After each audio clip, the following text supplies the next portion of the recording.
જૂનાગઢ જિલ્લાના ભેંસાણ તાલુકાના તડકા પીપળિયા ખાતે ખેડૂતોને આપવાનું બિયારણ બારોબાર વેચી નાખવામાં આવ્યું હોવાના આક્ષેપ કરવામાં આવ્યા છે।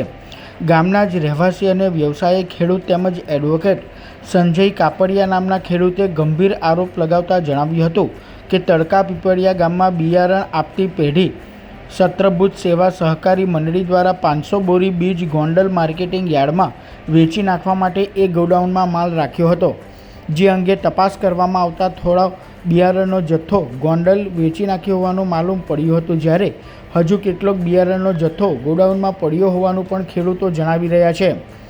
ભેસાણ ખાતે અત્યારે હાલ એક સંસ્થા એફપીઓ ચાલે છે જેનું નામ સત્રભુજ છે। સત્રભુજ ફાર્મર્સ પ્રોડ્યુસર કંપની લિમિટેડ આ તડકા પીપળિયાની એફપીઓ છે અને ભેસાણ ખાતે એમનો ડેપો છે।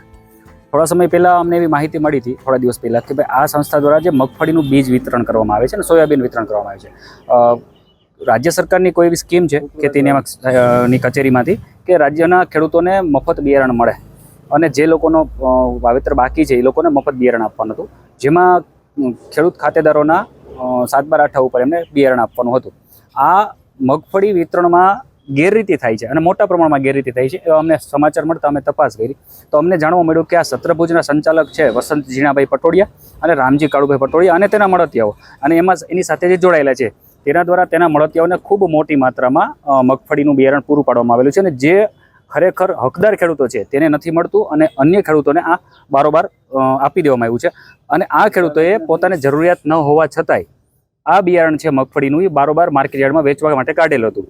હકીકતની તપાસ કરતા ભેસાણ ખાતે એક ખોડિયાર એન્ટરપ્રાઇઝ નામની એકમ આવેલું છે જે રાજદાણ ભૂસું બનાવે છે। આ સ્થળે અમને એવા સમાચાર મળ્યા હતા કે આમાં 500 ગુણી અત્યારે માલ ત્યાં પડ્યો છે। સ્થળ ઉપર તપાસ કરતા અમને ત્યાં ખાલી બોરીઓ જોવા મળી, જે રાષ્ટ્રીય બીજ નિગમ લિમિટેડની બિયારણની ખાલી થેલીઓ હતી। મોટી માત્રામાં અમને થેલીઓ મળી એટલે અમે એમના એકમના માલિકને પૂછ્યું કે ભાઈ તમે આ માલ ક્યાં મોકલ્યો એમ, તો એમણે પોતે સ્વીકારેલું છે કે આ મગફળી જે છે એ અમારે જરૂરિયાત નહોતી, એથી અમે ગોંડલ માર્કેટ યાર્ડમાં વેચવા માટે મોકલી દીધેલ છે। આ સિવાય અમને બીજી માહિતી એવી પણ મળેલી હતી કે ગોંડલ માર્કેટ યાર્ડ સિવાય ભેસાણ માર્કેટ યાર્ડમાં પણ આ માલ વેચવા માટે ગયેલો હતો। ત્યાંના માર્કેટિંગ યાર્ડના સીસીટીવી ફૂટેજ સહિત ગેટ પાસની વિગતો પણ અમે મંગાવેલી છે। ઉપરાંત ગઈકાલે મેં પીઆઈ ભેસાણ સાહેબ, એસપી સાહેબ અને ડીવાયએસપી સાહેબની લેખિત ફરિયાદ પણ આપેલી છે વિગતવાર કે આવી રીતે સત્રભુજ એફપીઓના સંચાલકો અને તેના મળતિયાઓ દ્વારા સરકારી સહાયથી મળતી મગફળીનું બિયારણ છે એનું ગેરકાયદેસર રીતે વિતરણ કરવામાં આવ્યું છે। ખૂબ મોટી માત્રામાં ગેરકાયદેસર રીતે સરકારી સહાયનો દુરુપયોગ થાય છે। તો આપના માધ્યમથી હું રાજ્ય સરકાર અને કેન્દ્ર સરકારને પણ વિનંતી કરીશ કે ખરા અર્થમાં જે ખેડૂતો લાભાર્થીઓને મળવા પાત્ર છે તેને મળે એવો અમારો આગ્રહ છે। અને જે આ લેભાગુ તત્વો છે જેને સહાયની જરૂર નથી અને આવી રીતે ગેરકાયદેસર રીતે બિયારણ મેળવી અને બારોબાર માર્કેટયાર્ડમાં વેચવી અને પૈસા કમાય છે તેવા લોકો ઉપર કાયદેસરની કાર્યવાહી થવી જોઈએ। જો આગામી દિવસોમાં આ બાબતે યોગ્ય કાર્યવાહી નહીં થાય તો મારી કોર્ટમાં જવાની પણ તૈયારી ખરી।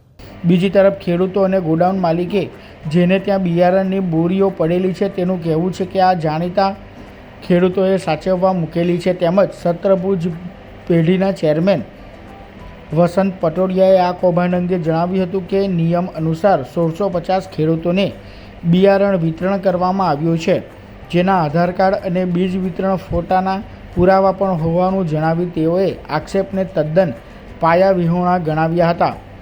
મગફળીના બિયારણ બારોબાર વેચી મારવાના કૌભાંડના આક્ષેપ સામે ગોડાઉન માલિક અને ખેડૂતોએ પોતાની પ્રતિક્રિયા આપી હતી અને આ પ્રકારની કોઈ જ ગેરરીતિ આચરવામાં આવી ન હોવાનું તેઓએ જણાવ્યું છે અને તમામ આક્ષેપ ખોટા હોવાનું તેઓ કહી રહ્યા છે।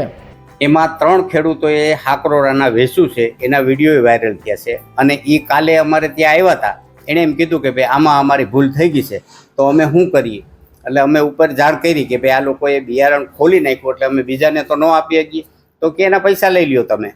1600 થી 1650 ખેડૂતના અત્યારે અપાઈ ગયું છે એટલે કે મગફળી અને સોયાબીન બે થઈને ભેસાણ અને વિસાવદર 2 તાલુકામાં। અમે તમને ચેલેન્જ કરીએ છીએ કે અમે ગયા હોય એવો વિડીયો અથવા અમારો અહીંથી અમારા સ્ટોક પત્રકમાંથી માલ ઓછો હોય એવું કાંઈ, અમે 1650 કે 1600 જે છે એટલા એક મેમ્બરના ફોટા લીધા છે, એને આપતા હોય એવી લીધું છે અને 7/8 લીધા છે અને આધાર કાર્ડ લીધા, જે ઉપરથી અમને હતું એ માયલું બધું અમે લીધું છે।